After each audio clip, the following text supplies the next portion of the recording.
Ya, se repite misión, ya, muy bien. ¿Estamos bien? O sea, hay 8 y vamos a empezar. Solamente falta Zulin. Muy bien, hermano Javier, una oración. Bien, hermano, vamos a orar. Señor Jesús, te damos gracias por el día que nos regalas. Sabiendo que todo, Señor, es un regalo de tuyo y por gracia los recibimos. Ahora, en esta noche, queremos pedir tu ayuda, tu asistencia, tu guía, por favor, Santo Espíritu de Dios. Danos la enseñanza que tienes preparada a través de tu siervo y en todo momento, Señor, sea tu dirección, por favor. Por favor, Señor, te lo pedimos en el nombre de Jesús. Amén. Amén. Muy bien, entonces estamos en el curso de Historia de la Iglesia Moderna y Contemporánea, que corresponde también a lo que también conocemos Sí. como Historia. Yo le he puesto el título de la presentación, Historia de la Reforma, pero que pasa más allá de la Reforma, en realidad, ¿no? Pero trabajamos de esa manera, ¿no? Entonces, hoy vamos a hablar acerca de la iglesia de la época del pietismo, ¿no? Vamos a hablar acerca de eso.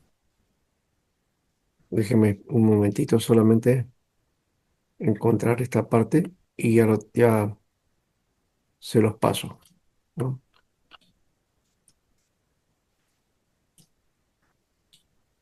Ya estamos en la cuarta semana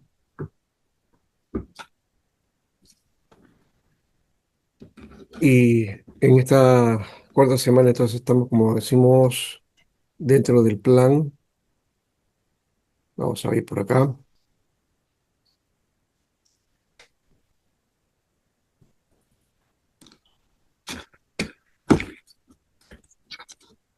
Ve, tenemos aquí el movimiento pietista, ¿no? Eso es lo que vamos a ver. Ya hemos hablado de Trento y de la Reforma. Eh, no sé si hablamos de la Iglesia Anglicana. Me parece que por ahí no nos faltó eso. En todo caso, vamos a replantearlo, ¿ya? Y entramos de todas maneras al pietismo después. Sí, creo que nos faltó esta parte. Eh,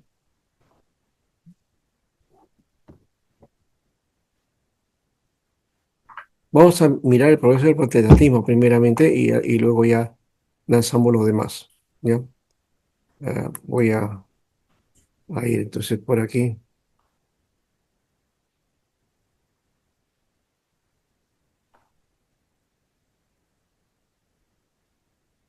Ya está.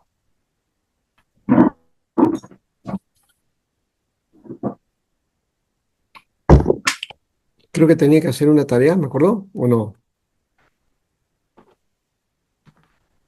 Sí, pastor, sí. Buenas noches.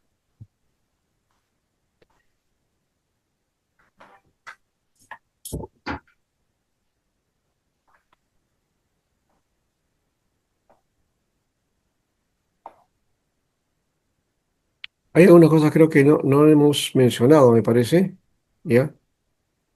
Cualquier cosa que indique de repente si estoy repitiendo, me avisan. ¿Ya? Este, el énfasis de la reforma fue rescatar el cristianismo de una corrupción moral y eclesiástica, ¿no? Estaba presente en la iglesia de aquella época, ¿no? En la cual la iglesia católica de Roma dominaba, ¿no? La iglesia de Roma es la que dominaba. Por otro lado, era exaltar las escrituras, ya, así como las doctrinas de la gracia y de la justificación por la fe, ¿no? ¿No? La suficiencia de la fe para la salvación. En cuanto a la gran comisión, Lutero creía que este se había limitado a los apóstoles, ¿no?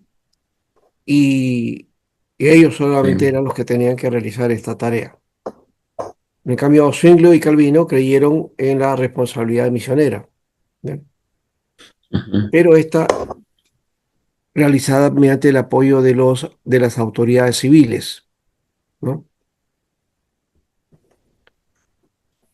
Ahora, de ahí pasamos a los anabaptistas.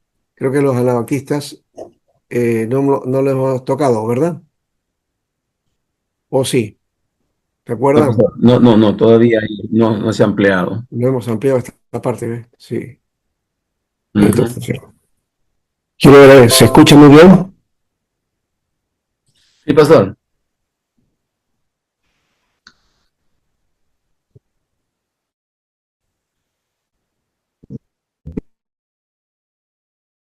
Eh, ya.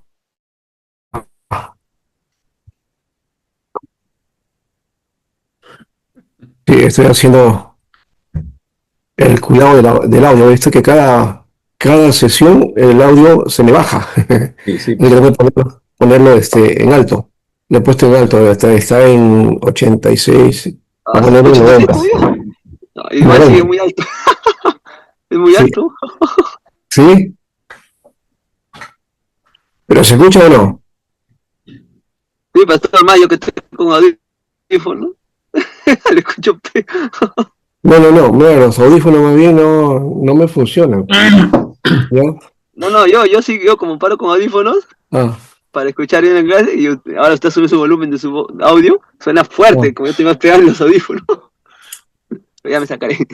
No sé si se Sí, sí, escucha, pastor. Bueno, no sé si los hermanos se lo he escucharán bien. descubierto recién, mira, tantos años trabajando aquí.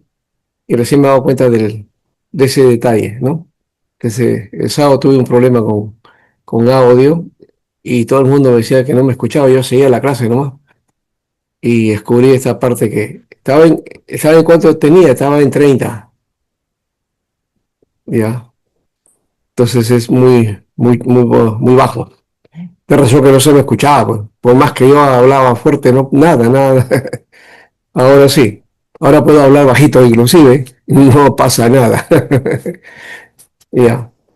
Bueno, Sí. los anabaptistas, entonces, ¿qué fueron los anabaptistas? Primeramente, el nombre anabaptista o el anabaptismo habla de los que practicaron el, el doble bautismo, diríamos así. Bueno, no sé si podemos llamarle doble bautismo, sino que consideraban que el bautismo católico era incorrecto por la actitud de los ministros y la moral de ellos.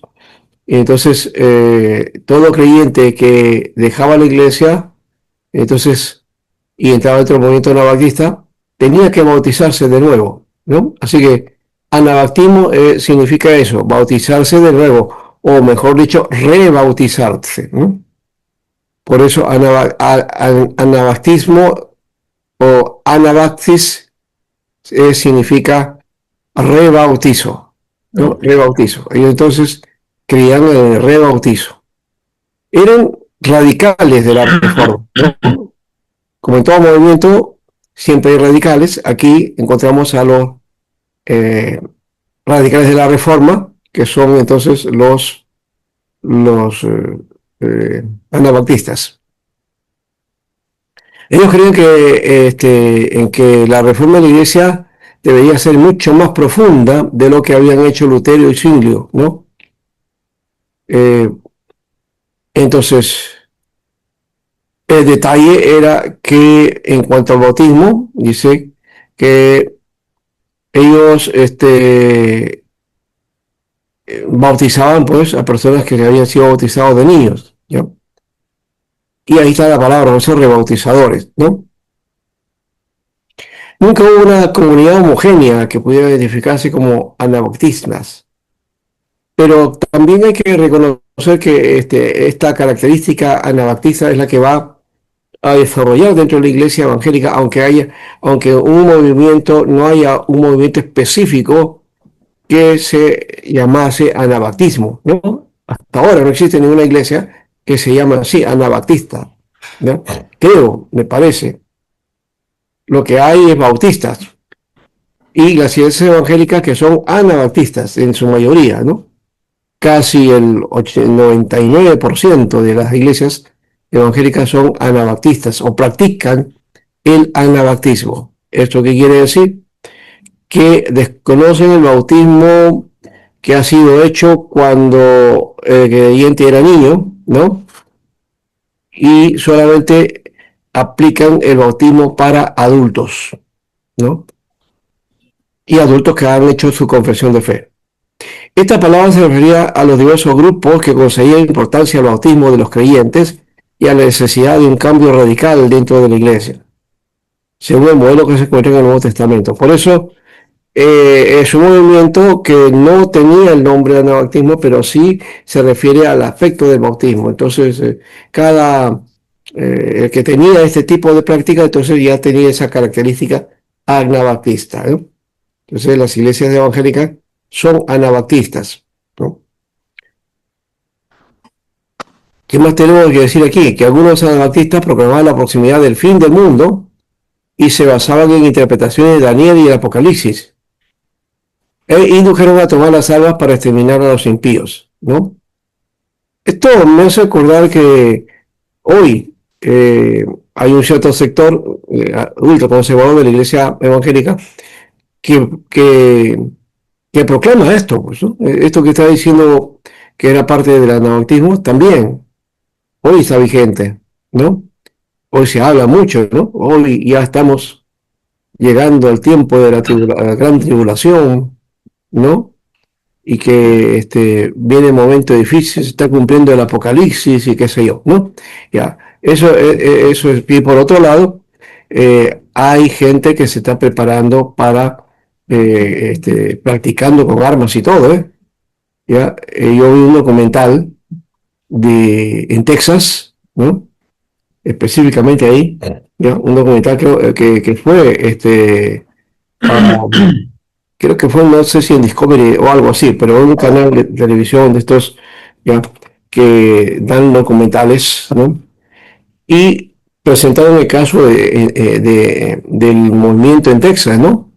De cristianos muy comprometidos en la fe, que proclaman que ya el fin está viniendo, y entonces ellos se están armando, ¿no? ¿No? De paso, en Texas existe eso, ¿no? Esa idea. Entonces, hay una ley que te permite aportar armas y todo eso. Entonces, ellos hacen prácticas, ¿no? En sus días, ¿ya? Porque dice que ellos son defensores de la iglesia y están preparándose para enfrentar al anticristo, ¿no? O algo así. Y a todo aquel que no crea en Cristo, ¿no? Entonces, esa es la figura que plantea, ¿no? Y son gente bien convencida de eso, ¿no? ¿No? Hay que reconocer también, por otro lado, que la iglesia de la Reforma siempre ha sido y ha proclamado el pacifismo, ¿no? Y eso de tomar armas ya es otra cosa, ¿no? Creo que la mayoría de las iglesias evangélicas en el Perú no tienen esa práctica, pero espero que algún día no venga ese tipo de cosas, todavía no lo he visto, o que se esté pasando y no nos damos cuenta, ¿no? Pero es algo que llama la atención, ¿no? Ahora, aquí hay un personaje importante, o un personaje, digamos, que resalta dentro de esto, que es Tomás Müntzer, ¿no? Él dirigió la revuelta de los campesinos en 1524 y 1525, ¿no? Con acciones violentas, ¿no? Y, y fueron parte de esto católicos y protestantes, ¿no? Eh, para perseguir a los anabaptistas también, ¿no? Que eran en su mayoría campesinos, ¿no? Que estaban reclamando mejoras en su condición, en su salario, en todo lo que respecta a las labores, querían mejor situación, ¿no? Mejoras porque eran explotados. Bueno, eh, Como ustedes sabrán, el luteranismo fue apoyado por los príncipes, ¿no?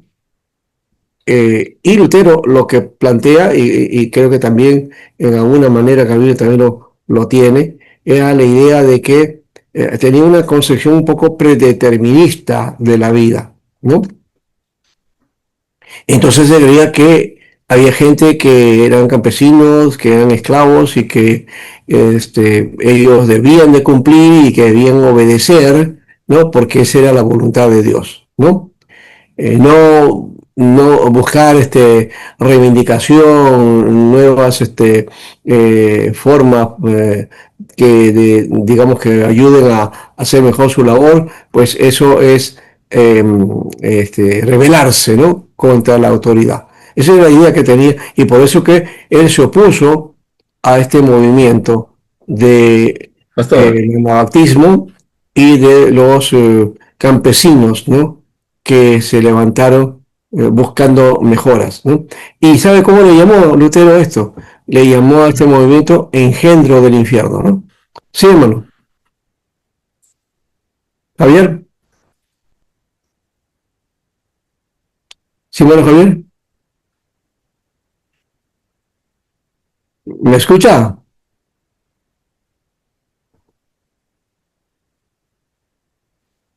sí, sí, pastor, Ya. le escuchamos. Oye, no, yo como lo escuché por ahí, pensé que quería intervenir. Ya, Quería intervenir, pastor. a ver. Ciertamente que Europa y los países bálticos fueron liberados, ¿no? De la corriente, vamos a decir, de Roma, ¿no? Pero pastor, las 8 horas laborales en Europa se llevó con mucho, casi así como los anabautistas, pero participaron los evangélicos, también los protestantes también participaron, y no Sí, fue nada bueno porque hubo mucha matanza, mucha muerte hubo. sí, pero eso fue posterior. Eso fue posterior, Fue o sea, eso, posterior. las 8 horas se dio ya con el aviamiento en inglés, ahí se propone las 8 horas de trabajo.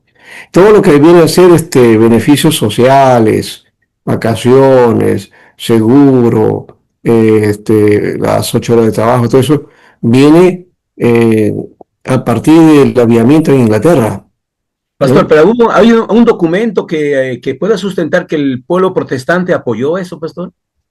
¿Cuál? No, este de acá no, este fue un movimiento, en esa época del avivamiento. No, es Sí. que fueron los parlamentarios, muchos de ellos se convirtieron al Evangelio, Ay, ¿ya? ay, ay. Entonces, por ese motivo se habla de que el contexto fue eso, ¿no? ¿No? Que el Parlamento comenzó a dar leyes, ¿no? A favor de la gente, ¿no? A favor del pueblo. Mm, Creo que eso se junta a lo que dice la Biblia, que cuando el justo gobierna, el pueblo se alegra, en el sentido de que van a haber leyes y normas que permiten, digamos, el bien común, ¿no? Cosa diferente cuando un parlamentario hace leyes que solamente le favorecen a ellos o a su grupo, pero no a todos, ¿no? Entonces, esa es una característica, digamos, que la Biblia muestra, pero que también se tiene que ver dentro del movimiento que si hay un avivamiento real va a tener también un resultado, digamos, a favor, ¿no? Dentro de las normas y las leyes y las reglas en una nación, en un pueblo, ¿no? En el caso de los campesinos, bueno, Tomás Musser, entonces, claro, comienza y ellos buscan pues eh, reivindicaciones ante los príncipes, ¿no? Pero como hemos dicho, la idea esa de que el príncipe ha sido puesto como autoridad, ¿no? Y los demás tienen que someterse y no le pueden reclamar nada, entonces eso significa que si tú reclamas, estás contra Dios, ¿no? Eso es lo que planteaba Lutero, ¿no? Porque él había sido, pues, apoyado por los príncipes, tenía que apoyar a los príncipes, ¿no? ¿No? A pesar de esto, Calvino y Zwingli tuvieron más profundo su perspectiva sobre este tema, pastor. sí, sí, esto sí, Calvino tenía su idea sobre lo que era la vocación, ¿no? Hacia la igualdad, ¿no? El llamado y la vocación. Ya, ese era otro elemento que ya va planteando, diferente a lo que Lutero quería, que era, como digo, su movimiento apoyado por príncipes y por nobles, ¿no? Eh, y luego un pueblo que necesitaba tener sus reivindicaciones también. Entonces, ahí no cambió mucho el asunto, ¿ya? Y ante el reclamo, bueno, suceden cosas ahí. Pero a pesar de eso, Pastor, los anabaptistas eran pacifistas, ¿no? sí, Como los seguidores de Conrad Grebel, que es otro, ¿no? Y él bautizó a un ex sacerdote, se llamaba Jos Blaurock, y después de que hiciera su profesión de fe, ¿no? Lo bautiza. Ellos se convirtieron en predicadores itinerantes por los alrededores de Zurich, bautizando hombres y mujeres, ¿no? Y haciendo servicios sencillos en casas, ¿no? Y en el campo también, ¿ya? Pero en 1526 el Consejo Comunal de Zurich decretó que fueran ahogados todos los anabaptistas. Miren, ah, estos eran protestantes, pero los mismos protestantes estaban en contra de esto, ¿no? El luteranismo especialmente, ¿no? Y entonces los perseguían. Y este también es otro elemento porque Calvino también persiguió, ¿no? Sí persiguió también. Entonces, no sé, habría que analizar eso en su contexto en todo caso, ¿no? Pero hubo una especie de inquisición protestante, ¿no? Que bastante, ¿no? aquello que el protestantismo no lo tomaba o lo manejaba o lo veía mal, entonces perseguía y sentenciaba y mataba, ¿no? Claro, pastor, acá en Perú pasó algo casi no similar, ¿no? Pero en el año 60, 70, y ahí en Hechos dice, ¿no? Y tenían todas las cosas en común. Se deslizó casi como para pensar el comunismo, la igualdad, ¿no? Porque yo Y estuve, María adentro, estuve y lo escuché, ¿no? Lo que hablaban y la igualdad, y al que no tiene que darle. Pero yo revisando Hechos encontramos, ¿no? Que dice todas las cosas tenían en común, ya, pero lamentablemente fue mal usado y interpretaron mal ese texto, pues. Se interpretó mal ese claro. texto. Uno, porque lo que está sucediendo en la iglesia, en Hechos de los Apóstoles, eso no es comunismo, no tiene nada que ver con eso. ¿Ya? Era una práctica que se dio dentro de la iglesia y no fue la única, de paso, no fue la única, porque también se hizo un programa de atención a las mesas, ¿no? ¿No? Parece que había Claro, un comedor, ¿no? necesidad había. Para viudas, ¿no? Especialmente. Así Y un es. trabajo con viudas, que aparece también hablando Pablo en Timoteo de a qué tipo de viudas que hay que ayudar, porque habían viudas jóvenes de 40 años, ¿no? ¿No? Bueno, Para abajo, y Pablo decía, no, a ellas, bueno, busquen, oren y cásense, ¿no? Le decía, solamente a las que ya tienen avanzada edad y a los ancianos también, a ellos hay que apoyarlo. Había entonces una labor, digamos, de ayuda social, ¿no?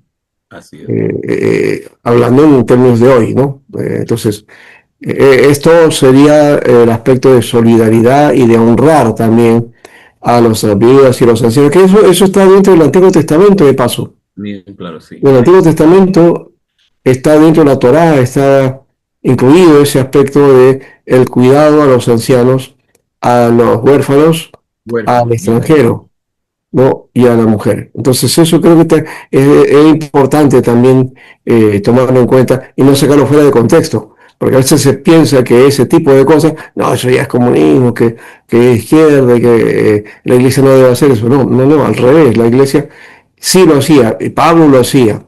Entonces no solamente es hecho, ya lo encontramos ahí con Pablo. Y en Santiago también, Santiago habla de eso. Entonces parece que si uno analiza, y sería bueno hacer una tesis de ese tipo, ¿ya? Van a encontrar uno que el texto bíblico nos muestra este aspecto de la solidaridad y la ayuda, ¿no?, al necesitado que la iglesia practicaba. ¿Por qué? Porque también hay otro pasaje que se malutiliza, lastimosamente, o se utiliza para eh, justificar algunas cosas que hacemos dentro de la iglesia. Y estoy refiriendo a las ofrendas. En, cuando se habla de las ofrendas, Pablo habla de las ofrendas, no está hablando de las ofrendas para las necesidades que tiene la iglesia en la obra, no está diciendo eso. Eran ofrendas, eran campañas de ofrenda para apoyar a los santos. Entonces, ¿quiénes son los santos? Exacto. Son los creyentes, los necesitados, ¿no? Entonces, cuando dice cada uno dé como propuso en su corazón, ya, eso no está diciendo una obligación de compromiso para la iglesia. Nosotros lo hemos asumido así, lo hemos interpretado así, pero si voy al texto específicamente y voy al contexto en que aparece este pasaje, Pablo está hablando de las necesidades que pasan muchos hermanos. Pastor, Eh, pero una Y pregunta. En el especialmente, texto, perdón, y especialmente está hablando acerca de una situación de crisis que hubo en Jerusalén, y ujú, él manda que se recoja ofrenda para los santos de Jerusalén, que cuando él dice que no se recoja más, ya, y que cuando él vaya, entonces va a llevar, entregan el dinero y él se lo lleva a Jerusalén, ¿no? Entonces, sí, hay esa tarea, si no, yo creo que entre nosotros no hemos hecho eso, ¿verdad? ¿Qué iglesia hace ofrenda para los necesitados? Me parece que no hay mucho. Entre nosotros, pues, ofrenda del kilo de amor, o el hermanito que necesita, todo, ya. Pero para necesitados, específicamente un trabajo de tipo social, yo le digo una cosa, yo fui pastor en la Asamblea de Dios, y en la iglesia que estábamos, yo era parte del equipo, y a mi esposa, ¿no? Que no estaba dentro del trabajo, yo fui llamado, o digamos, era el principal dentro de esa tarea, o sea, mi esposa no, pero ella apoyó y la nombraron ahí como parte de la dirección de ayuda social. Ella tenía que ver con trabajos de necesidades que tenían los hermanos, ¿no? Entonces había un problema de ese tipo. Y saben que una vez al mes, creo, una vez al mes, se recogía ofrendas para ese trabajo. O sea que la iglesia no separaba una parte de su dinero o del presupuesto para apoyar eso, no. Lo hacía de esta manera. O sea, un domingo dedicaba por completo a levantar ofrendas para este trabajo, ¿no? Y se hacía, ¿no? Para medicina, para construcción, arreglos para las casas de los hermanos, para hermanos que no podían enterrar a sus parientes, también se les daba el proceso, todo eso. Fue un trabajo muy interesante, hermanos, de verdad, ¿ya? Y bueno, seguramente por ahí habrá otra iglesia así que tenga esa tarea, pero fue muy bueno. No sé si habrá continuado, no lo sé, ya estoy desligado hace muchos años, y estoy hablando ya de más de 20 años, ¿no? Entonces, ha sido un trabajo bien interesante. Bueno, entonces sí lo podemos hacer, porque los modelos de la Biblia nos muestran, ¿no? No necesitamos o tener una idea ideológica ni nada, ¿no? Eso no tiene nada que ver. La necesidad no tiene partidos, no tiene concepciones políticas, no. Las necesidades se cubren, si es que podemos hacerlo, lo hacemos, ¿no? Eh, en la iglesia de Tesalónica, por ejemplo, era así, ¿no? Daba de lo que poco que tenía, dice, ¿no? Mucho, ¿no? Y enriquecía a otros, decía, ¿no? De esa manera, enriquecía en el sentido de que esa liberalidad que tenía. El don de liberalidad, de paso, era una práctica dentro de las iglesias de los comienzos, ¿no? Hoy nos falta eso, ¿no? Bueno, seguimos con los anabaptistas, ¿no?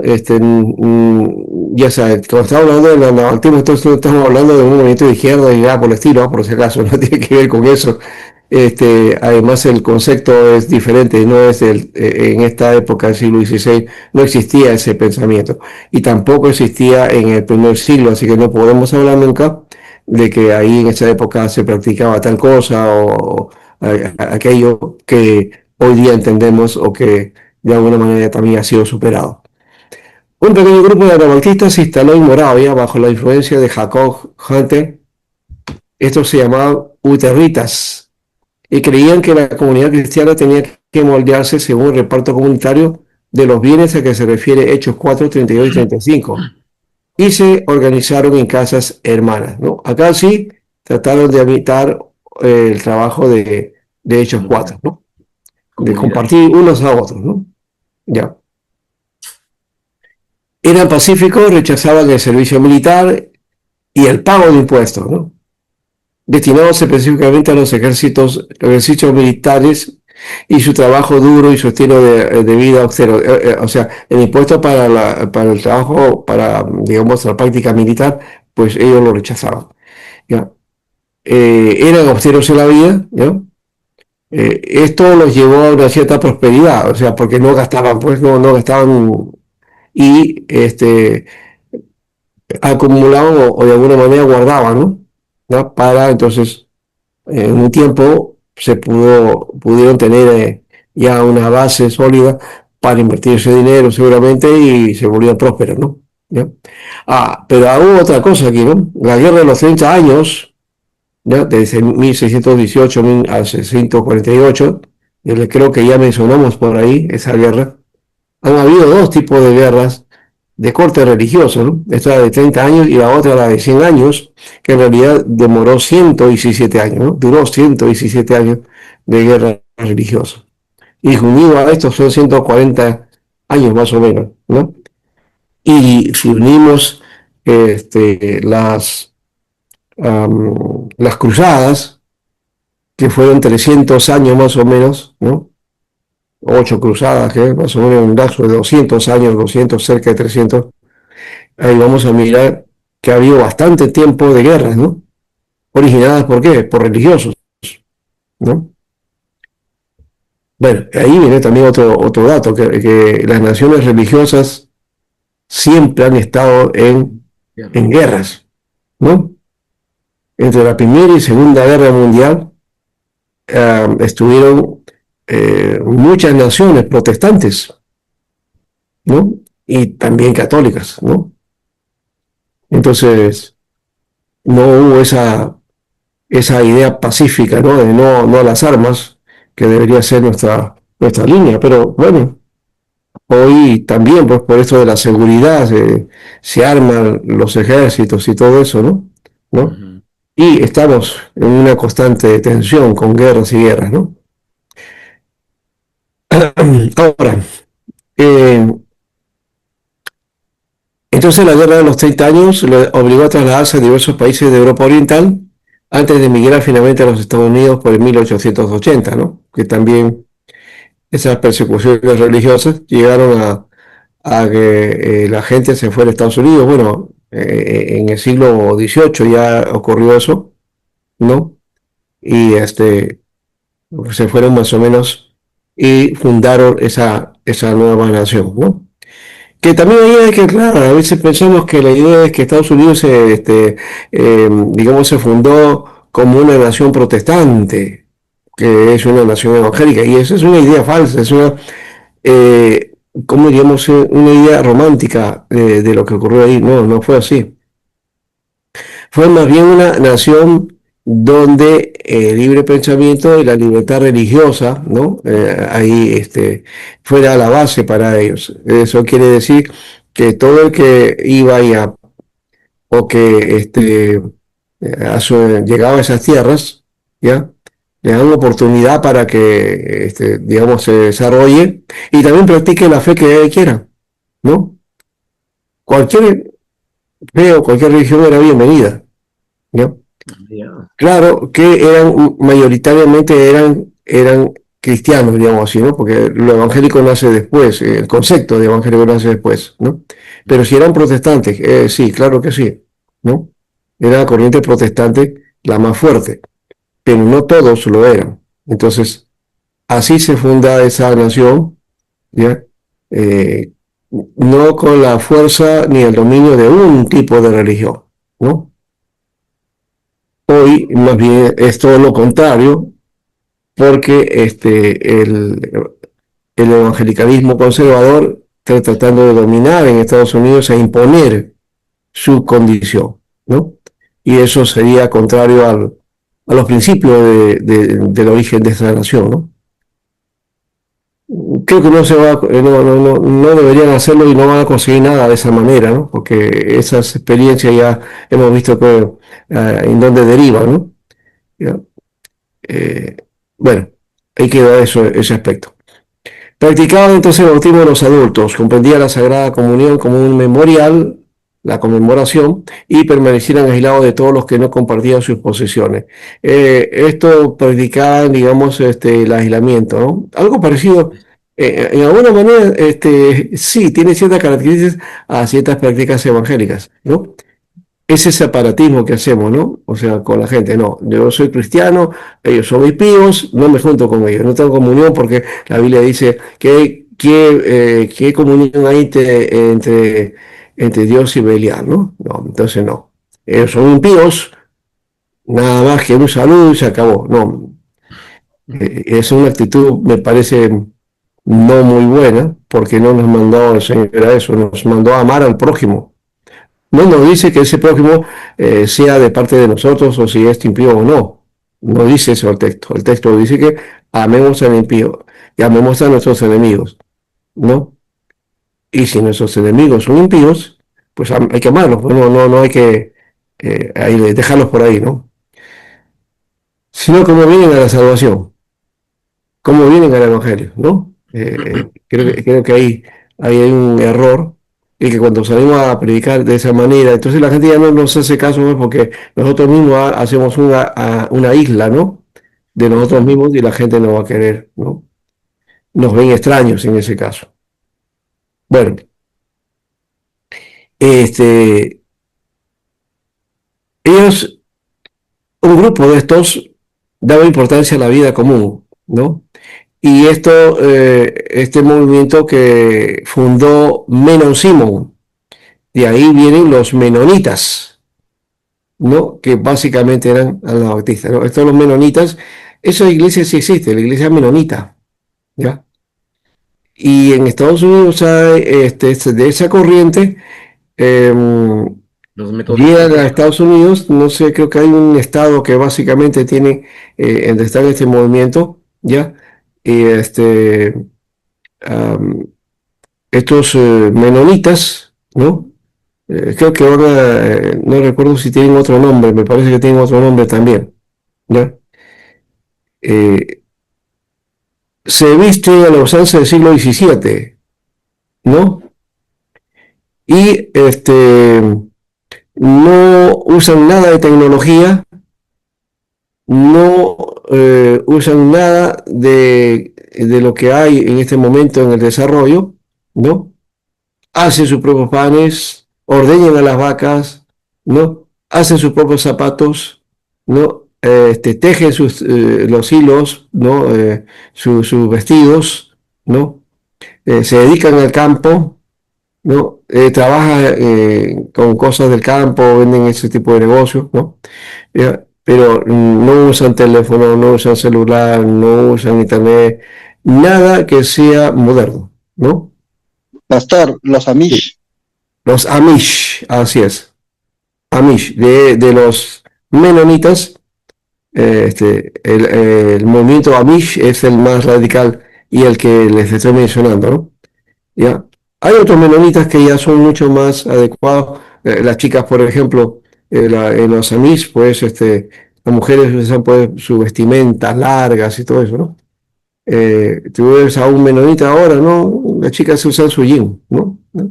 Como si nada. Progresistas también hay, pastor. Metoditas, menonitas progresistas. Sí, y sí hacen ayuda social. Sí, sí, apoyan en cuanto a necesidades y también al asunto de la justicia, ¿no? Se meten en ese tipo de cosas.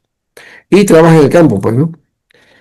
Bueno, en los Países Bajos y en el norte de Alemania se lo conoce entonces como menonitas, ¿no? ¿Ya? Entonces, hay iglesias menonitas aquí en Perú, no son muy fuertes, pero hay. Ahora, los actuales anabautistas surgieron como vertiente del cristianismo de la Reforma en el siglo XVI, en Suiza, Austria, Alemania y Holanda. Entonces el anabautismo es una vertiente de la Reforma que se conoce como la Reforma Radical. La Reforma Radical, ¿ya? Y de ahí salen varios movimientos, ¿sabes? De paso, ¿no? Los bautistas también son parte de eso. Y hay distintas expresiones, en todo caso, de anabautismo. Los revolucionarios y los extremistas, en este caso. Revolucionarios originada por la predicación del bautismo de adultos realizada por el tejedor Nicolás Storr y su compañero Thomas Dressel y Marcos Stubener. Tuvo como defensor absoluto y destacado a Tomás Munzer, que participó en la lucha de los campesinos contra los terratenientes feudales.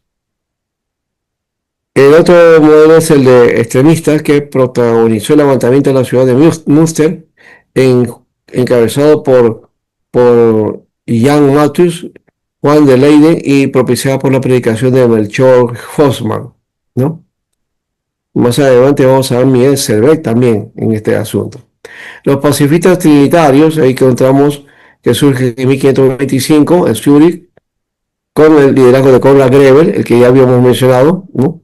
En oposición a Zwinglio, y se extendió luego a Austria, Alemania, Holanda y Polonia, ¿ya? Y ahí aparecen nuevos líderes como Michael Sattler, Pilgram Marbeck, Baltasar Hummeyer, Hans Dehn, Jacob Hutter, Ulrich Stadler, Die Felix y Menno Simon. El más conocido, ya hemos visto, Menno Simon, ¿no? Que ellos lograron consolidar pequeñas iglesias sometidas a intensas persecuciones, ¿no? Tanto por católicos como protestantes y anglicanos, ¿no? En realidad, este movimiento que era más popular, en realidad era popular, eran perseguidos, ¿no? Eran perseguidos, tanto por protestantes como católicos. ¿Ya? Y es posible porque eran gente popular también, ¿no? O sea que esa era otra idea, ¿no? Ya hemos dicho que en Europa existía la idea de la estratificación de alguna manera, ¿no? Tú eres de un nivel social, entonces al de abajo o al de otro nivel, no te juntes. Y si puedes combatirlo, mejor combátelo, ¿no? No vaya a quebrar tu sociedad y lo quebraba, ¿no? Entonces, eso hay que entenderlo desde esa perspectiva también, ¿no? No hacer juicio de valor con nuestros conceptos de hoy, donde ya tenemos en la democracia, por lo menos, no es perfecta, ni tampoco se cumple en totalidad, pero la idea de que todo ciudadano, sea pobre o rico, tiene derechos, ¿no? Ahí en Europa los derechos eran para la gente de nivel, ¿no? De los nobles, pero para el pueblo no, ¿no? O en todo caso había normas específicamente para ellos, ¿no? Por eso, pastor, que la juventud de ese entonces vivía en comunidades, se casaba en comunidades, porque eran perseguidos y los derechos eran solamente para la gente alta, pues. Claro, ¿no? Y había ciertos derechos también para los campesinos, sí, también había algunas cosas que regulaban y las obligaciones que tenían, ¿no? Ujú. La otra parte es la unitaria, ¿ya? Estos unitarios, pues no son trinitarios, ¿no? De hecho, son unitarios, representados por la personalidad de Miguel Servet, ¿no? Y los seguidores de Simon Bagni y Gregorio Paulo en Polonia, Ferenc David y las iglesias unitarias de Hungría y Transilvania. Ya en esa época se estaba dando el unitarismo, ¿no? Que va a ser una línea de iglesias evangélicas que existe hasta el día de hoy, ¿no? Especialmente un sector del pentecostalismo es unitario, ¿no? Esto me refiero a los solo Jesús, ¿no? A los solo Jesús, ¿ya? Y los del movimiento de la piedra angular. Entonces, ellos son unitarios. Nosotros, la mayoría en las iglesias somos trinitarios. Las iglesias evangélicas son trinitarias, ¿ya? Y dentro del movimiento de pastores y teólogos, biblistas, algunos son trinitarios, otros pueden ser unitarios y otros pueden ser eh, modalistas también, ¿no? En fin, hay diversas posturas desde esa perspectiva, ¿no? Bueno, entonces ya hemos hablado de esta partecita que faltaba, ¿no? Para tener una idea mejor, ¿no? Entonces, está el luteranismo, está el calvinismo y también está el anabaptismo, ¿no? Esto de Miguel Servet, de paso, ustedes saben que hubo un juicio a él y Calvino lo consciente en su encarcelamiento, en su juicio y en su condena, ¿no? ¿No? O lo condenaron a la hoguera, ¿ya? Y esa es una de las cosas que, digamos, acusan a Calvino por haber hecho esto o por haber direccionado la muerte de Tomás Munzer, ¿no? Ese es, creo, un hecho negativo, digamos, dentro de la vida de Calvino, ¿no? No tanto en el sentido de que él lo fue, sino que así lo acusa, ¿no? De que él consintió eso y que ha sido un asesino y todo lo demás, ¿no? Que fue un hombre muy radical, muy extremo, y que atacaba a sus enemigos. Eso no es así tampoco, hay que ver el contexto en que Calvino actúa, más cosa. Pero bueno, dos fueron las causas del rápido desarrollo del protestantismo, ¿no? En su configuración doctrinal como en los seguidores. Aquí encontramos, por ejemplo, este aspecto eh, en cuanto a la doctrina, ¿no? Los primeros criterios los marcó Lutero y por eso se habla de un luteranismo primitivo. Pero a medida que las dietas y disputas teológicas lo exigieron, los diversos teólogos del ámbito luterano hicieron concesiones y aportaciones personales, expandiendo los puntos de reforma a todos los campos de la doctrina, el dogma, el culto, la liturgia, la iglesia, etc. ¿Ya? Eh, entonces, desde esa perspectiva, no había un compendio de doctrina cerrado o limitado, sino que algunos escritos básicos y algunos símbolos comúnmente aprobados, sí, pero no había una doctrina cerrada, ¿no? Es lo que hoy día existe, ¿no? Y que cada denominación cierra su doctrina, lo pone y la medida de su enseñanza, su doctrina. Si no está todo conforme a eso, entonces todo está mal, ¿no? Y proclama de esa manera, ¿no? Y esa línea de la sana doctrina, pues aguanta todo, ¿no? Aguanta el carácter dominacional de cada iglesia o de cada organización. Y me parece que aquí el caso de Lutero, si bien hubo un luteranismo un poco vertical, después el desarrollo de las disputas y debates teológicos dentro del luteranismo dio a que estas aportaciones personales ya se llegaran a hacer aportaciones personales y aceptadas de esta manera. Entonces no era como la iglesia de Roma que tenía un dogma, ¿no? Un dogma definido y todos tenían que pensar así, ¿no? Eso también sucedió en la iglesia evangélica, en el caso de Calvino, con el que estaba Miguel Servet, ¿no? Pero, pero cierto que fue más llevadero ese asunto de lo que imagina. No se profundizó en esa actitud, si no hubiera sido otra cosa. También el hecho de no haber tenido autoridad jerárquica que desarrolle los puntos centrales o básicos, cada uno no acomodaba sus puntos de vista, ¿no? Y también los puntos secundarios, ¿no? ¿No? Eh, y también los rogos discutidos o acuñados en vía de Lutero. ¿no? Entonces, el maestro escogía su libro y hacía su libre interpretación, ¿no? Que es el manejo también dentro de la reforma, ¿no? La libre interpretación de las escrituras, ¿no? No le ponías parámetros. Eso es bueno, pero también, por otro, te podría causar enseñanzas no cristianas o no bíblicas, ¿no? Porque la libre interpretación también tiene que tener su línea de criterio, ¿no? No puedo libremente interpretar el texto y dice, no, eso es mi intento, pero como ya me apoyo en la libre interpretación, no, no, no, no. Siempre la interpretación tiene que tener un contenido que esté de acuerdo con todo el proceso del mensaje bíblico, ¿no? Si no, entonces estaríamos zapateando, ¿no? Pero es Como hoy, cierto, en las hoy iglesias hay de todo, pues, ¿no? Sí, como hoy, pastor, se ve muchos movimientos y muchos apóstoles que han salido a la palestra usando un texto fuera de su contexto y dicen de todo, pues, dicen de todo. sí, sí, sí, es verdad eso.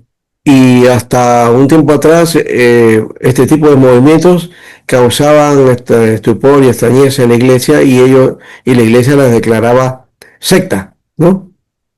Hoy día no, estos se han empoderado de tal manera que hasta dirigen el perfil de la iglesia evangélica, ¿no? Que lleva esa tendencia. Y muchos otros se suben a esa tendencia, ¿no? A usar ese tipo de cosas y a predicar como ellos, ¿no? ¿No? Esa idea de declara, profetiza, decreta, ¿no? Confiesa, ¿no? Viven en prosperidad, ¿no es cierto? Ya. Todo ese tipo de cosas son extremos, ¿no? Pero realmente son elementos secundarios, ¿no? No, aunque sí, en algunos casos, algunos de ellos sí hablan acerca de doctrinas principales, pero también erradas, ¿no? Ujú. Hablan de la redención y que puedes comprar tu sitio en el cielo, inclusive, ¿no? ¿No? Con un poco de dólares, entonces entras al cielo. Eso es contrario al texto bíblico, ¿no? Bueno, en segundo lugar, partiendo de un sentimiento católico común, había un terreno abonado de deseos de reforma espiritual que comenzase con la cabeza, ¿no? El Papa, y siguiera por todo el cuerpo eclesiástico, dando ejemplo de virtudes cristianas.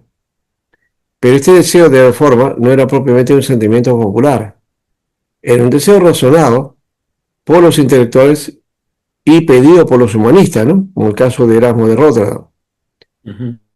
Realmente se dice estaba a lo que decían los que siempre, ¿no? Los de siempre, ¿qué cosa era? Los gobernantes, la fuerza viva, los curas, ¿no? Se sujetaban a eso, pues, ¿no? El pueblo, claramente un pueblo así, y Europa, recuerden, era un pueblo analfabeto, malnutrido, muy pobre, entonces no se levantaba, ¿no? O no opinaba mucho acerca de eso, ¿no? Y esa es la idea que hoy también se está tratando de crear, ¿no? Que el pueblo no se debe meter, ¿no? En asuntos de las decisiones del Estado, ¿no? Corresponde a los gobernantes, ¿no? Y que lo único que quieren hacer es votar, nada más, ¿no? Y entonces te buscan para votar, pero para que tú estés ahí vigilante, no, eso no lo quieren, ¿no? Y eso es todo, es lo contrario a lo que demanda la democracia, ¿no? Pero en fin este, el cristianismo evangélico, el cristianismo protestante, sí tuvo elementos que tenían que ver con la formación de la democracia moderna, de paso, ¿no? Y la participación. Y una de las participaciones está en el sistema colegiado y el sistema de ancianos, ¿no? ¿No? Ujú. Y que se hacía por el aspecto de la congregación o la asamblea que decidía y votaba, ¿no? Es decir, elegía. Eso, eso ya tenía que ver con una participación, si se dan cuenta, ¿no? Entonces, la iglesia protestante fue participativa, ¿ya? Y vigilante de las cosas que ocurren en una ciudad o un pueblo, ¿no? en este caso en los cantones ahí en Europa, ¿no? Sí. Bien. Entonces, en esto y las bendiciones de los acuerdos de las diferentes dietas imperiales, cada gobernante optó por aplicar o no la reforma en su territorio, ¿no? Ya. Porque llegó a hacer eso, ¿no? O se aplica o no se aplica. Y se aplicaba en algunos lados y el gobernante no quería, no lo aplicaba, o se iba por otra línea, de repente podía ser católico ya, y aplicaba los puntos católicos, ¿no? Entonces, esa era la línea ahí, ¿no? El gobernante era protestante, la gente se iba para ese lado.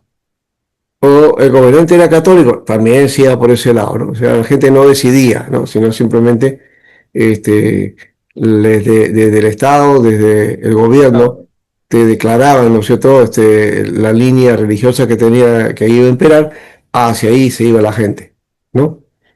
No había convicción en ese aspecto, ¿no? Eh, Ahora, claro, había comisiones religiosas en el gobernante, por supuesto, eso no era que tomaba a discreción el asunto, ¿no? Eh, pero sí también tenían el problema de que un gobernante era protestante y al siguiente era un católico y así era un problema, ¿no? Bueno, también dependía del centro de los religiosos, ¿no? De las necesidades económicas, de los intereses políticos, todo eso, ¿no? Eh, y como siempre no se consultó al pueblo, sino que este siguió lo que sus gobernantes decidían, dando por bueno lo que decidían, ¿no? Los que mandan, ¿no? Esa era la figura que se tenía en esa época. Ujú. Ahora, la mitad de los príncipes y señores de Europa debían de optar por la aplicación de la reforma en su territorio, haciendo del protestantismo la confesión que correspondería a sus súbditos. En resumen, una fácil dirección religiosa por parte de la autoridad civil, junto con una muy flexible aplicación de doctrinas y liturgias, favorecieron la expansión y el progreso de la reforma protestante por los reinos y dominios que no tenían impedimentos políticos.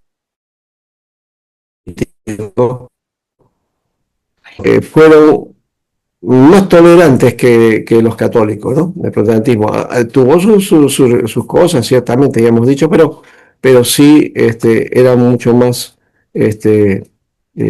por lo menos, llevaderos Ujú. para que la gente pudiera hacer y decidir también. En Inglaterra, ahí ya viene esta otra figura, ¿ya? Eh, este, el protestantismo va a tener una figura importante, ¿no? Sus principios fueron distintos que las otras naciones. Las otras dependían del gobernante y la libertad que se daba para predicar y todo eso, ¿no? Pero Inglaterra fue diferente, pero el caso de Wycliffe, porque no, Wycliffe, o Juan o John Wycliffe, que hizo también un, si no me equivoco, también una versión de la Biblia en inglés, ¿no? Había minado mucho el prestigio del papado y había fomentado cierto rechazo a la falta de reforma general, comenzando por la curia de Roma, ¿no? Y Wycliffe va a ser un referente importante que al final no lo logran este, eh, matar a él o de la sentencia que después tuvo ya de muerto. Según la historia dice que le sacan el cadáver de él y lo queman, ¿no? ¿No? Para cumplir con el juicio. Había la idea esa de que un protestante, esa idea católica, ¿no? De que un protestante muerto está profanando la tierra, ¿no? Entonces, por eso que ya. Esa figura es la que también tenía acá, también cuando la Iglesia Católica en Perú tenía el dominio de los cementerios públicos, ¿no? Estaba prohibido, ¿no es cierto?, enterrar protestantes en un cementerio público, Eso, pastor, usted ¿no? lo ha vivido, ha No, no, escuchado. no, eso no lo hemos vivido nosotros, por eso ha sido entre el siglo Y, XIX, pues, los curas no comienzo del querían, XX. pastor. Los curas dicen que no querían, pues. No, pues la beneficencia pública está dominada por católicos, ¿no? ¿Ya? Católicos, los curas. Y administraba los cementerios. Entonces, por eso es que un grupo en esa época todavía los protestantes eran extranjeros, la mayoría, ¿no? Entonces, en una colonia británica en Perú, este, adquiere un terreno en el Callao, ¿ya? Y forma el cementerio británico, ¿no? Ah, El mira. cementerio británico del Callao es un cementerio originalmente protestante.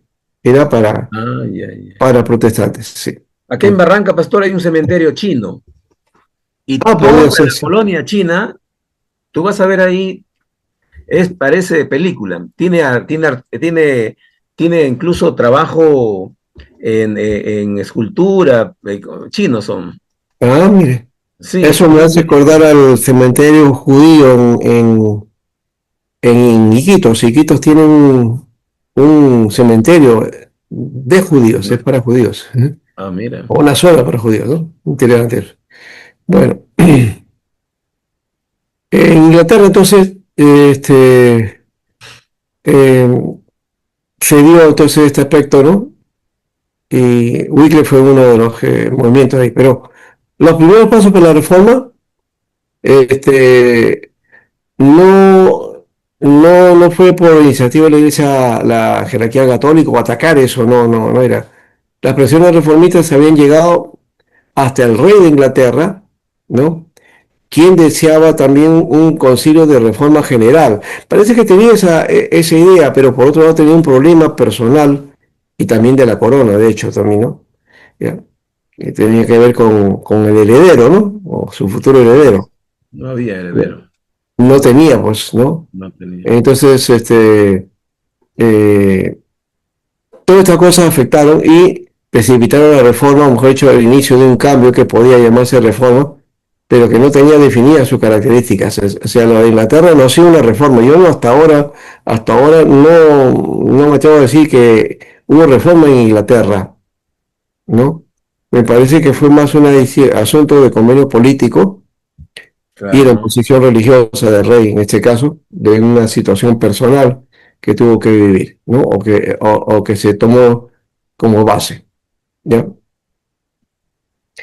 Cuando se rompieron las relaciones con Roma, por motivos políticos, se fue poco a poco perfilando la reforma, a ir organizándose la Iglesia de Inglaterra, con mucha influencia calvinista, pero con algunos elementos propios, ¿no? El motivo básico fue que el Papa Clemente VII no permitió el divorcio de Enrique VIII de su esposa Catalina de Aragón. Eh, el cargo era que ella no podía darle heredero, ¿no? Sí, pues. ¿No? Y quería casarse con Ana Bolena para establecer descendencia, ¿no? ¿No? Así que como en Roma no le hicieron caso, ¿no? En febrero de 1531 Enrique VIII se hizo proclamar cabeza de la Iglesia de Inglaterra y nombró a Cramer arzobispo de Canterbury. Cuando escuchen eso arzobispo de Canterbury, eh, es el arzobispo de la Iglesia Anglicana, ¿no? En Inglaterra, ¿ya? Puede ser el nombre cualquiera, Came, John, Peters, qué sé yo, ¿no? ¿No? Pero siempre el cargo va ahí siempre, arzobispo de Canterbury, ¿no?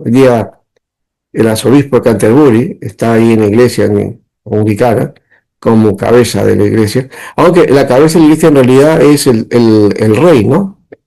El rey de Inglaterra es cabeza de la iglesia, ¿no? Luego ya viene el arzobispo para a los quehaceres religiosos, ¿no? Hoy, por ejemplo, está ya no es príncipe, ¿no? Es rey ahora, ¿no?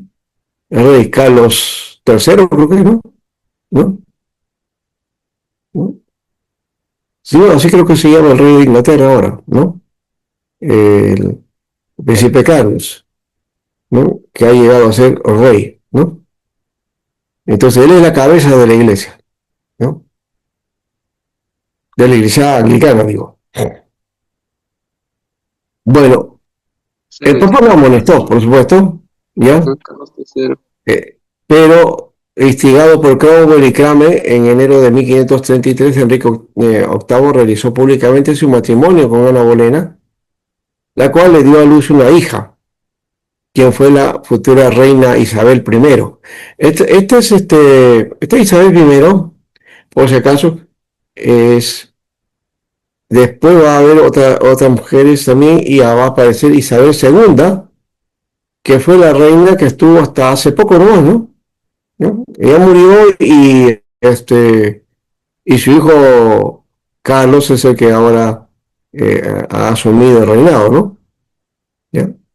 Pero son de esa línea, ¿no? En septiembre del mismo año, entonces, le dio una niña, ¿no? Dio a luz una niña, Ana Bolena. El Papa publicó también la excomunión de Enrique VIII y respondió al rey, ¿no? ¿No? Apelando a un concilio universal, ¿no? Cuando en 1564 el Papa pronunció la sentencia definitiva declarando válido el matrimonio con Catalina de Aragón, Enrique VIII promulgó un acta de supremacía votada por el Parlamento inglés que reconocía al rey como la única cabeza de la Iglesia de Inglaterra, y así empieza la Iglesia anglicana, ¿no? Por eso se llama anglicana, ¿no? Porque tiene que ver con digamos, la línea, ¿no? de base de esa nación, los anglos, ¿no? Anglos, una nación bárbara que tenía ese nombre, ¿no? Y de ahí viene. Inglaterra, entonces, ¿no? La tierra de los anglos, tuvo conflictos religiosos, pero según el rey que gobernaba según su confesión daba importancia a una determinada iglesia. Esto que les dije, eso de que un gobernante era protestante y luego venía otro y era católico, eso sucedió en Inglaterra. Inglaterra sí, básicamente, ahí se ve mucho más. ¿Ya? Entonces, hasta que la iglesia queda en la tradición del reino, ¿no? De esta va a salir los hermanos Wesley, el movimiento metodista, ¿no? En las colonias americanas, el anglicanismo, que se da a conocer como la iglesia episcopal, y más adelante el movimiento evangelical, dentro del movimiento de avivamiento metodista, ¿no? Va a salir el movimiento o lo que se conoce también como el evangelicalismo, que va a tener su fuerza en Estados Unidos. Y de ahí se derivan las iglesias evangélicas, de paso. O sea que la línea de las iglesias evangélicas no es el protestantismo directo, ¿no? Vienen de la línea de los anglicanos,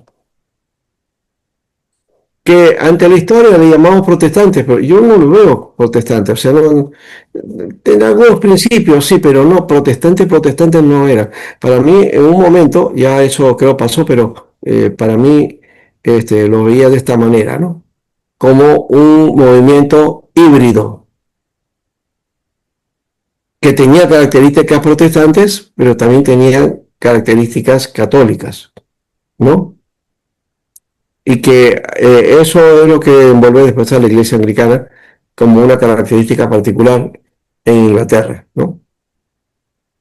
Um, los ministros se les llama sacerdote, si se casan, eso sí, eso es la característica protestante, pero llevan toda la indumentaria sacerdotal, ¿no? De la Iglesia Católica. Las ceremonias que tienen, el culto, el servicio, es muy parecida a las misas que hay en la Iglesia Católica, ¿no?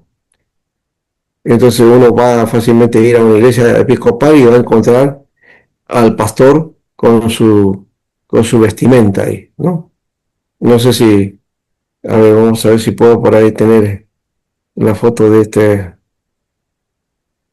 eh, tenía aquí la foto de unos pastores que justamente son metodistas, ¿no? No, metodistas no, perdón, eh, Anglicano.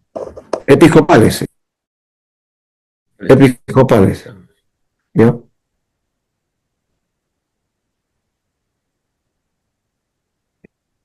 No sé si da la figurita por acá. Creo que sí.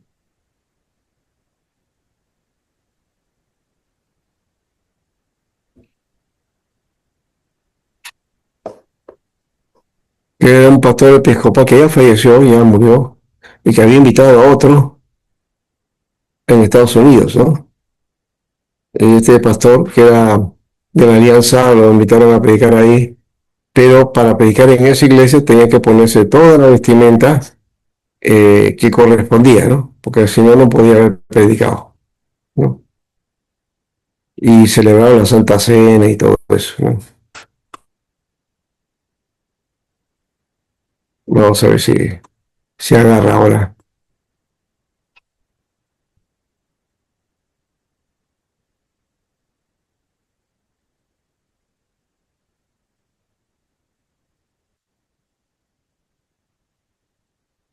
Ahí está, miren. ¿Lo ven? Sí, pastor. No se ve la Ya. figura, pastor. Ah, ya, ahora sí, ya. Sí, sí. ¿Sí ve? Ah, esos son los anglicanos, ¿no? Este es un pastor de la Alianza Cristiana Misionera. ¿Ya? Y que había sido invitado a predicar Sí, en esta sí.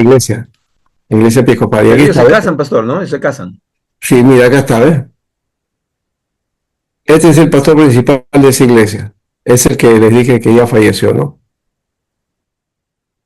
Y están haciendo el servicio de la Santa Cena, ¿no? Participan las mujeres también. Aquí está predicando.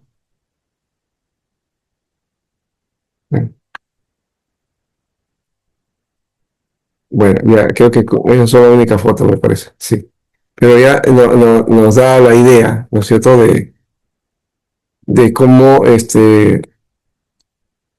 desarrollan entonces el ministerio, ¿no? Vamos a poner, creo que atrás está más bien, acá atrás está, cuando están haciendo el saludo, ahí está,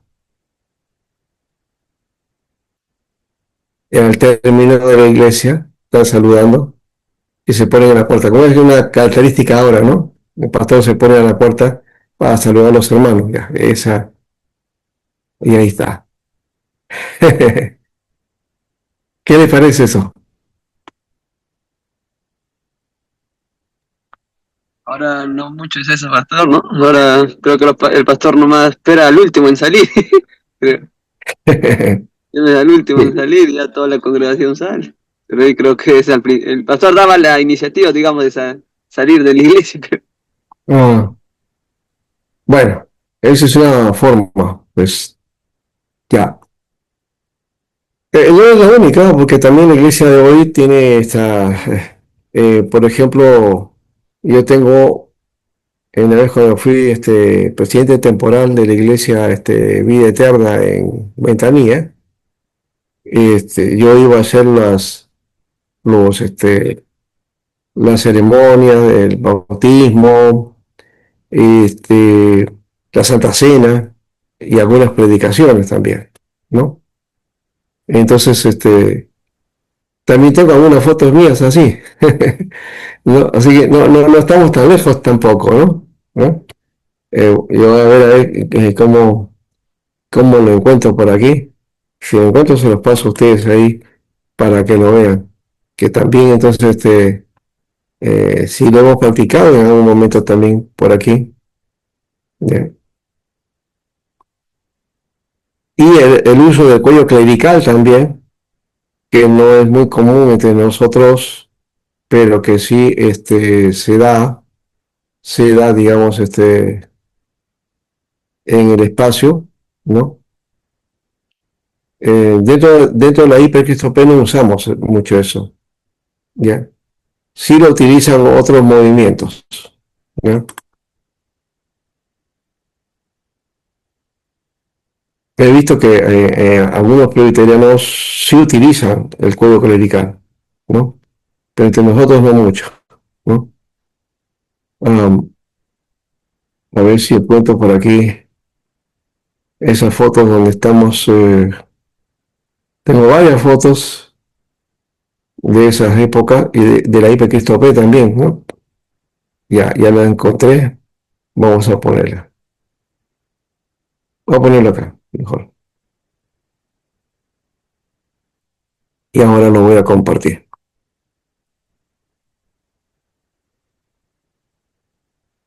Ajá.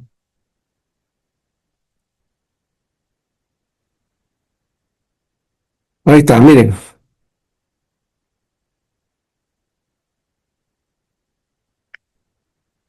Y no hemos tenido que ir a una iglesia anglicana ni episcopal, ¿no? Bueno, ahí estamos. Pastor Artemio está ahí. Y yo estoy acá celebrando la cena. Aquí hoy va a haber un bautismo. Y vamos a ver ese bautismo. Aquí está, ¿ves? Ahí estoy bautizando por aspersión.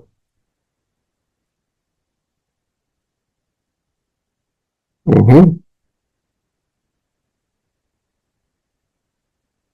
Creo que ya no hacemos eso ahora, ¿no? ¿O sí? Sí, pastor, a nosotros bautizamos a menores. No, En ya la sé. iglesia cuando hay invierno y no hay buen lugar, se hace eso, pastor. Ya. Sí, aquí está bautizado. Y he bautizado acá también un niño, también me parece. ¿Ve? Ahí está. Aquí estoy más joven. Sí, aquí será cuando y hace casi 15 años atrás, ¿no? Y el pastor tengo también, ¿no? Ahora está completamente canoso, ¿no? Somos contemporáneos, somos de la misma edad, pero él está más canoso que yo, ¿no? Yo también tengo ciertas canas, pero no se me ve mucho. Ahí está, ¿ves? Bueno, esos son...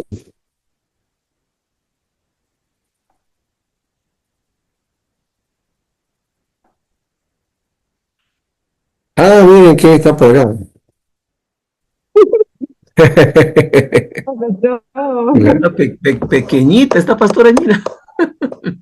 Sí, o sea, como estaba en el Ya, colegio, creo. Sí.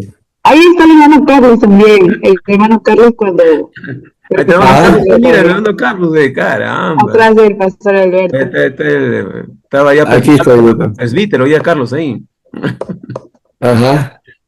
Ah, sí, él estaba dirigiendo y Adi siempre ha estado en la alabanza. Ha sido baterista, muy buena baterista de paso, Ah, ¿no? sierva, Sí, pastor, sí, qué bien, buena me alegra baterista. verle jóvenes Sí, ahí. sí. Muy bien, dejamos eso. Ya. Buena foto, ¿no? Buenos recuerdos. Pastor, me la pasa, por favor. No tengo esos recuerdos. Sí. A ver, tengo para cortar. Ya, lo cerramos esto y vamos a ver, sí.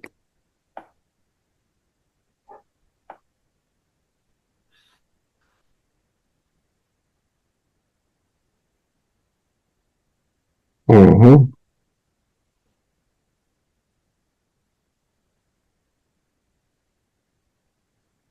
A ver. Bueno, con esto de las fotos se me fue la proyección. Vamos a ver cómo lo recupero. En todo caso, ya hemos hablado de esto y lo que crea el movimiento metodista, el movimiento wesleyano, ¿no? Y la iglesia evangelical también, que hemos dicho que tiene esa línea, ¿no? Um, Hay otro aspecto que con esto vamos a tener nuestro espacio para ir cerrando después y poner, estoy hablando de los hugonotes aquí, ¿no? Esta es la historia de la iglesia calvinista en Francia. Eh, por efecto de la política de Catalina de Medici, los hugonotes habían obtenido libertades en el Tratado de San Germán, ¿no? Este me parece que sí ya lo había dado, ¿verdad o no? A ver, aquí se ven las primeras guerras religiosas, ¿no? Seguía el conflicto armado, algo que ya hemos dicho, o sea, nosotros por naturaleza somos pacifistas, pero no sé por qué en Europa se dieron este tipo de guerras, ¿no? Tan violentas a partir de la intervención, ¿por qué? Por la presión de el ataque, ¿no? Católico, ¿no? Y dirigido por príncipes inclusive, ¿no? ¿No? Que presionaban a la iglesia protestante, ¿no? Y las declaraban herejes y sectas y todo eso, ¿no? Bueno, en este periodo de violencia se llegó a un conflicto armado y la ocasión fue la matanza de Bassi, 1 de marzo de 1562, realizada por seguidores de los de Guisa contra los hugonotes. Se inició una serie de guerras religiosas que duraron 36 años y que ensangrentó toda Francia, ¿no? Es doloroso saber que por medio de lo religioso se hacen guerras de este tipo, ¿no? Tan terribles, ¿no? Bueno, los católicos recibieron apoyo de España, de Roma y de Saboya, los hugonotes de Inglaterra y varios príncipes protestantes, ¿no? Y lo notable era que los hugonotes, siempre vencidos, conseguían cada vez mejorar sus posiciones. Al terminar las tres primeras guerras, Antonio de Borbón y Saint-André habían muerto en la batalla y el duque de Guisa había sido también asesinado, ¿no? La paz de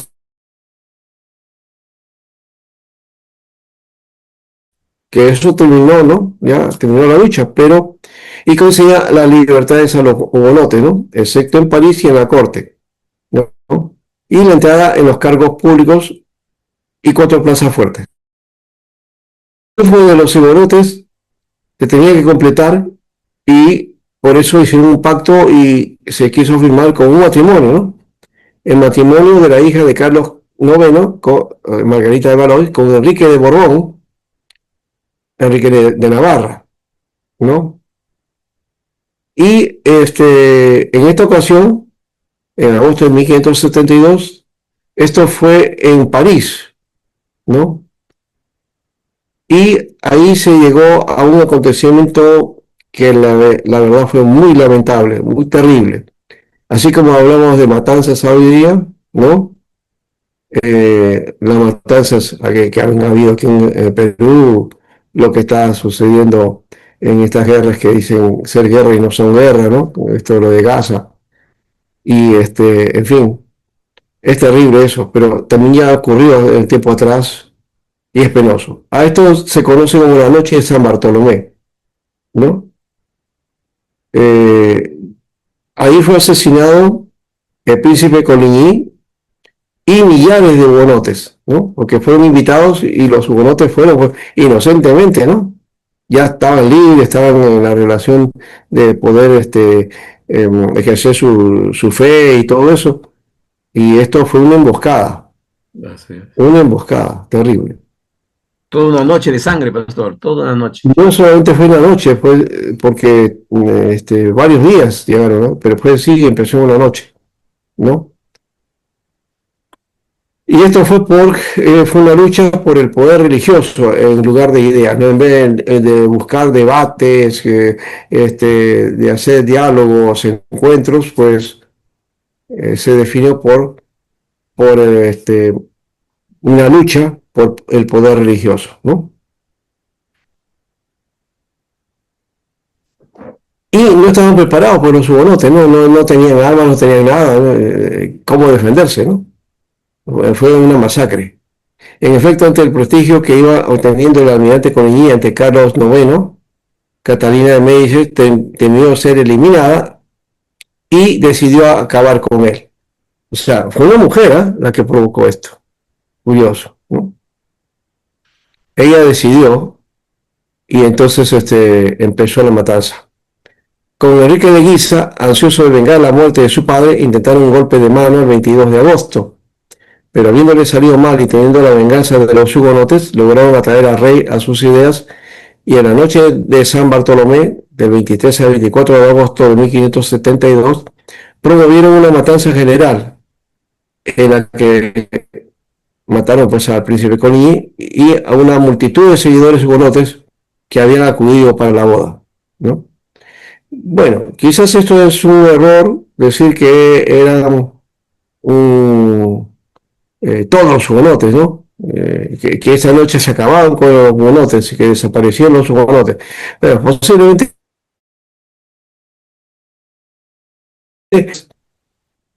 estos sí desaparecieron. Entonces, al ser asesinados todos estos, los demás seguidores, pues, terminaron también, ¿no? O sea, se terminó el movimiento.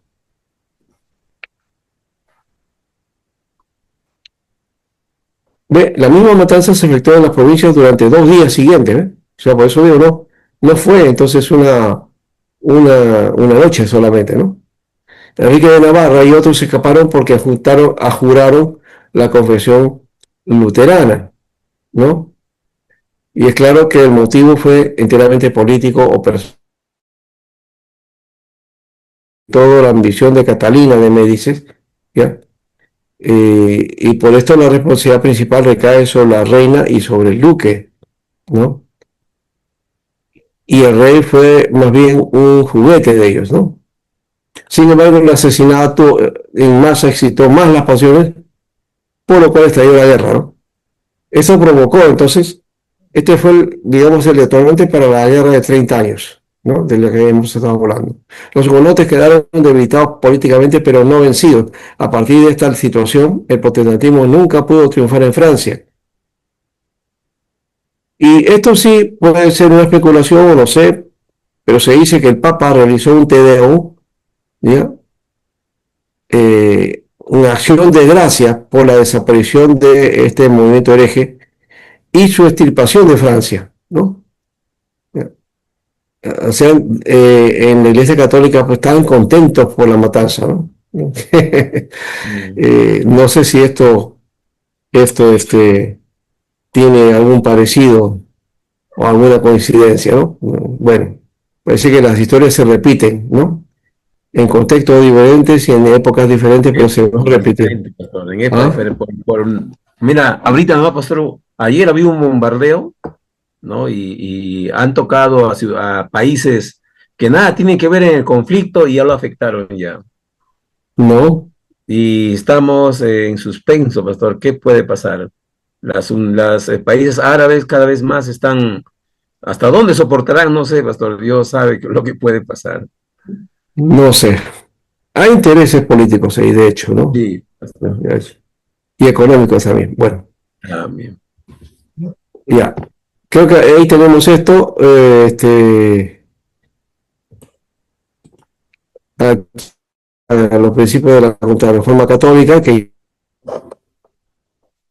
creo que también hablamos de esto, ¿no? Sí, sí, sobre la contrarreforma. El Trento, que interesante, ahí plantean también el asunto del canon de las escrituras, ¿no? De ahí nace el sentido de lo protocanónico y lo deuterocanónico, ¿no? Por ahí va eso. Bueno, entonces el cambio, la celebración del Concilio de Trento, que eso creo que la semana pasada la hablamos, ¿no? Sí, Bien, entonces la transmisión de la doctrina de Trento, el Concilio de Trento fue el primer y más importante paso para la reforma de la Iglesia Católica, ¿no? Se realizaba o se respetaba la realización del nuevo ideal de vida y por otro eran instrumentos de mano de los romanos pontífices para promover la reforma conforme a las decisiones de Trento y para propagar el Evangelio en las inmensas regiones recién descubiertas, o sea, nuestro territorio, ¿no? Pero entre todas nuestras nuevas obras establecidas en este tiempo, según el juicio unánime de todos los historiadores, la Compañía de Jesús, los jesuitas, ¿no fueron? Que tuvieron importancia en la reforma eclesiástica y por la considerada extensión que alcanzó y la originalidad de sus constituciones, que rompían los moldes tradicionales de la vida monacal e introducían en la vida religiosa nuevos elementos que fueron conocidos como los soldados de la Contrarreforma. Se creían así, pues, porque Ignacio de Loyola fue un militar, ¿no? Fue soldado. Entonces le dio esa línea. Hoy día creo que los jesuitas ya no tienen esa condición, son mucho más intelectuales, ¿no? Y gente muy pacífica.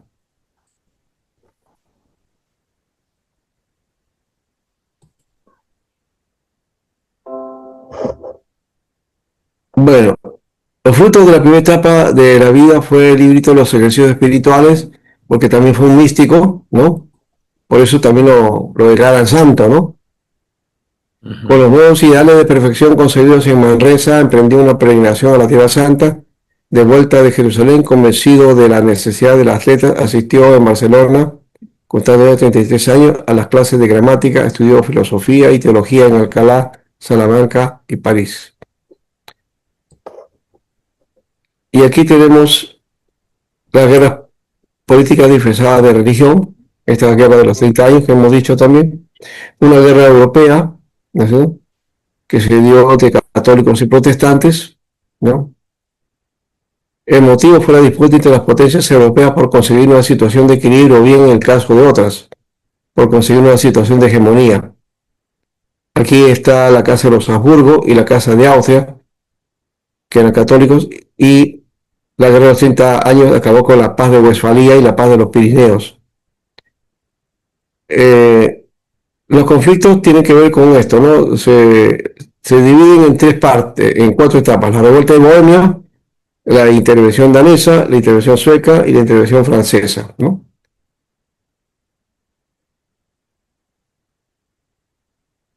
Bueno, ya hemos hablado mucho de esto de las guerras. Se dan cuenta que a mí no me gustan las guerras. La violencia es la partera de la sociedad, ¿no? De los pueblos.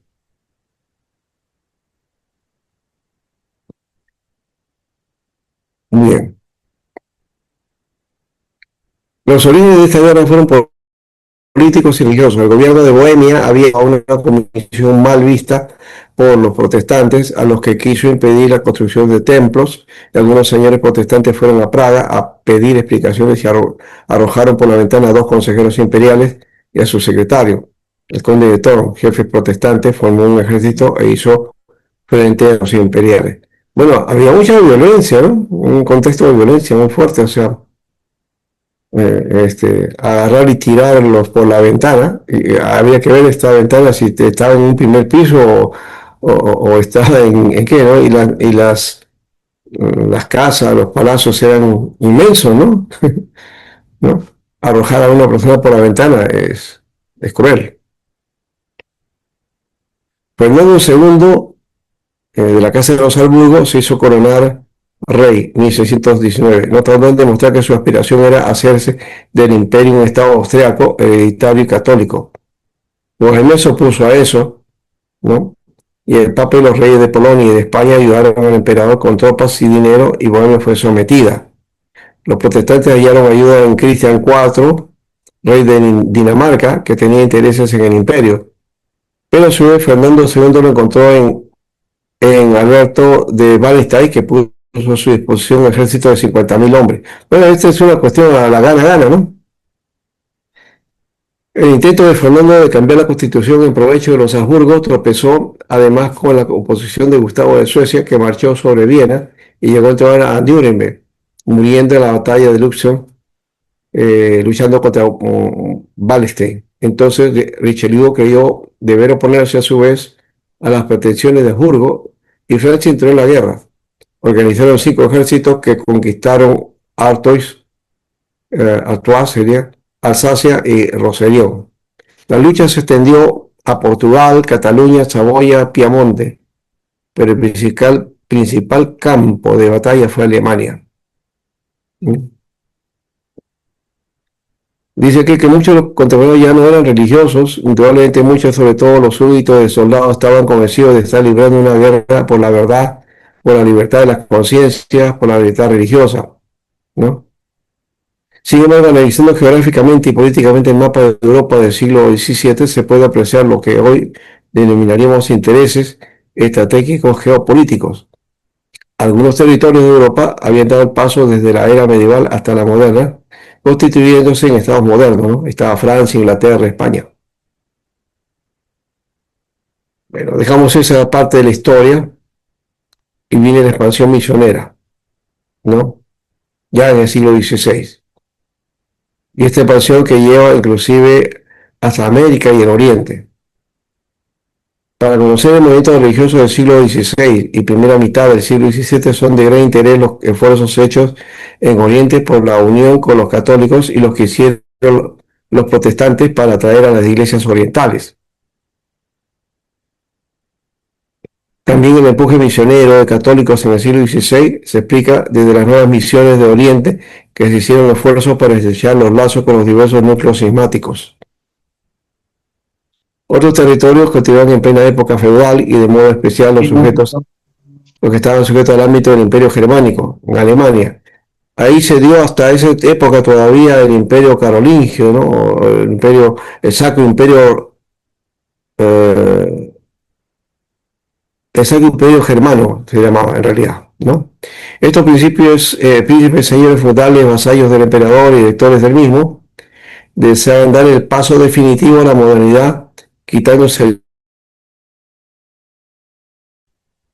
¿no? Las transformaciones sociales y políticas que conllevan los principios de la Reforma Luterana, después asumida y transformada en protestante, dio el medio y la excusa y la ocasión para ejecutar esta liberación política sin entrar en guerra abierta con el imperio o con las potencias vecinas, ¿no? Hoy ya se estaban constituyendo los estados modernos. La paz de Habsburgo confirmó esto y Carlos V no mostró mayor interés en mantener el imperio unido a sangre y fuego, y los diversos señores se fueron estableciendo por su cuenta, negociando con la religión como moneda de cambio. Solo la actitud intransigente de los clérigos de ambas partes, ¿no?, especialmente los de intereses del nuevo emperador, Fernando II, exacerbaron los ánimos tanto de las ciudades como de los nuevos señores absolutos para dar paso a una guerra de religión con intereses políticos, ¿no? El enemigo a batir por parte de los nuevos señores era el imperio, en manos de la Casa de Habsburgo, y a nivel popular se le corrió de catolicismo, ¿no? Siempre los políticos han sintetizado en pocas ideas los enemigos de su pueblo antes de lanzarlos a los muertos, ¿no? O a la muerte. Bueno, y ahí está, pues.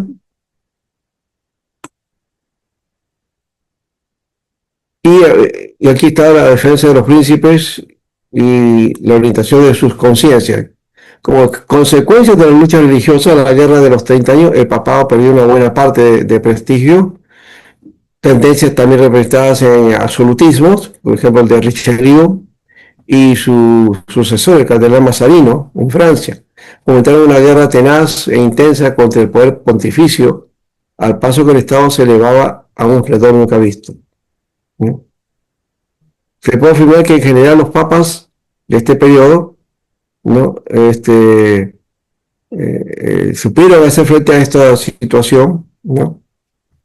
Antes de esta vehemencia del absolutismo de los reyes, la religiosidad del jansenismo y la incredulidad de los enciclopedistas que se lanzaron contra la iglesia. Pero su debilidad fue que cada vez era más patente en la constante intervención de los reyes y en sus imposiciones a la autoridad pontificia, que llegaron a su apogeo con la extinción de la Compañía de Jesús, ¿no? Los jositas. Bueno, y ahí está, creo que este aspecto de la Inquisición, que creo sí lo hemos hablado, me parece, ¿ya? Y sí, eso es lo único que nos faltaba. Ahora vamos a ir más bien a ver esta teoría del movimiento pietista, ¿no?, del siglo XVII y XVIII. Vamos a dejar ahí tanta convulsión. O sea, el siglo XVI y XVII fue bastante conflictivo en Europa, ¿no?, en cuanto a las luchas religiosas y el dominio y predominio de una iglesia sobre otra, ¿no? Bueno, vamos a ir a descanso, ¿ya? Sí. Y volver, ¿ya?